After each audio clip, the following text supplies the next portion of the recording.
Surveillance of digital devices and their whereabouts is something we're all aware is happening to us by both government and corporate entities. On the surface level, this is done at best to sell us things, at worst to identify and target threats to national agendas. But there is a more subtle byproduct of this encroachment on personal information. The use of digital surveillance and targeting methods by advertisers is a distillation of the National Project of Border Control, the policing of identity, at the level of everyday consumption. Physical surveillance encompasses a range of tools, including apps and technologies such as Life360, aerial drones, and indoor-outdoor surveillance cameras, all providing convenience and connectivity. These technologies empower users to monitor loved ones' movements for safety, ensuring they reach their destination safely. For instance, Life360 offers real-time updates and geofencing to track social circles. However, concerns regarding privacy and consent arise with the use of aerial drones and surveillance cameras, sparking ongoing discussions about digital safety and individual privacy. To elaborate, using these devices can be viewed as an invasion of privacy, as there is a constant feeling of being watched and analyzed throughout the day. It is also understood that these surveillance devices are used for individual protection, but there is also a fear of personal data being breached and potentially used for malicious intent. This has been seen in many facets of media, such as covert surveillance, where cameras are placed discreetly without individuals' knowledge, data collections via face recognition through camera systems in public spaces, and license plate recognition systems. These systems are used by the government without individual consent, thus enforcing this for cause for concern, as personal data should not be easily accessible without transparent policies and regulations that inform individuals of the potential use of personal data. Examples of daily surveillance that are intertwined in our everyday routines can not only be seen physically, but digitally as well. Through the phone that tracks our location physically can be found an example of the same device tracking our data digitally. Without some people even being aware of it, most of their social media feeds are created through online surveillance of what they're liking, commenting on, and saving.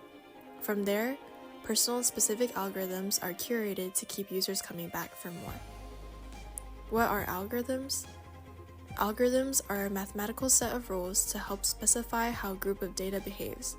For example, Facebook utilizes a specific algorithm that helps in directing their pages and content to display in a certain order.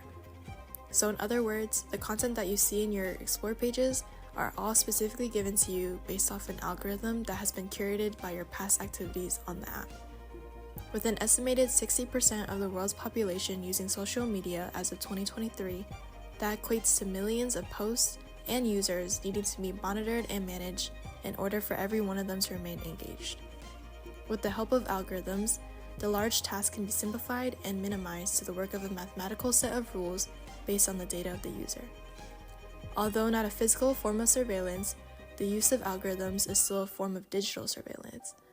A computer being able to overview every post you've created and interacted with, and then utilize it to sell media against you is a form of tracking.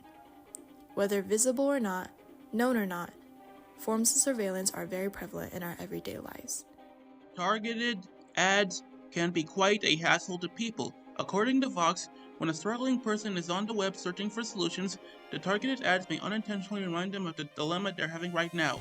The fact that targeted ads collect data from people's web activity makes it feel like they're under surveillance.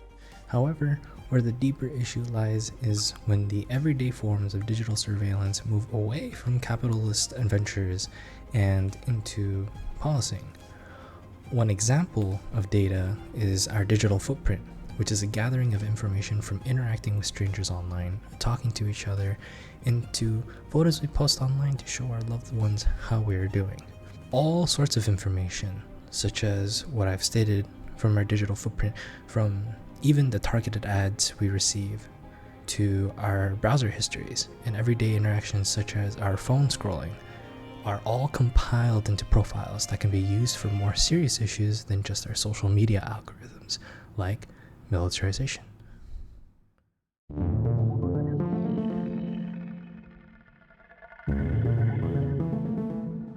Mass invasive surveillance isn't something done exclusively by corporations or the military,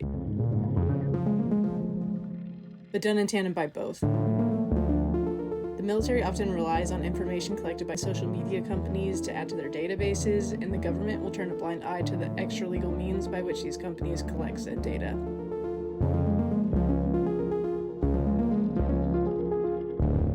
Even something as seemingly benign as targeted ads have deep militaristic roots, as media scholar Tung-Kwe Hu points out that targeting, a quintessential militaristic term in all its forms, should be considered together as one interconnected system of power.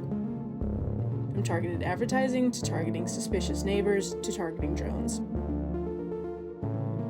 In Kate Crawford's State, she says that in terms of data surveillance, one can see the consistent logics between targeting undocumented workers and targeting fugitive felons or suspected fraudsters. In essence, these systems are punitive, designed on a threat targeting model. The reason systems of power collect massive amounts of metadata is to look for the anomalies. Picking out these anomalies is considered threat detection. But we have to ask, why is an anomaly inherently threatening? And what does it threaten? Algorithms rely on predictability, reducing the world and its complex inhabitants to mere problems that need solutions. And contemporary surveillance tactics based on the threat targeting model rely on algorithms. Perception through this idealist lens distorts the vision of the perceived as much as it does that of the perceiver. The TikTok For You page is a pertinent case study. The platform uses this section of its network to recommend content linked to desires it perceives users as having by making inferences from their digital footprint. According to first-hand testimony and secondary research, it has the potential to, and regularly does, virtually diagnose them with medical conditions. While making healthcare information more accessible is a way of democratizing therapy, consuming this information comes with risk because its flow is unregulated and dammed up into short videos designed to farm engagement and clout above all else. Marketing to a universalized consumer is easier and more profitable than meeting people's unique and ever-evolving needs. So is implementing xenophobic, militaristic border control policies that manufacture a distinction between what is then called legal and illegal immigration. Whether online or offline, creating these enclosures that generate categories of identity and behavior is an act of privatization intended to uphold illusions of ownership and permanence amidst volatile material conditions.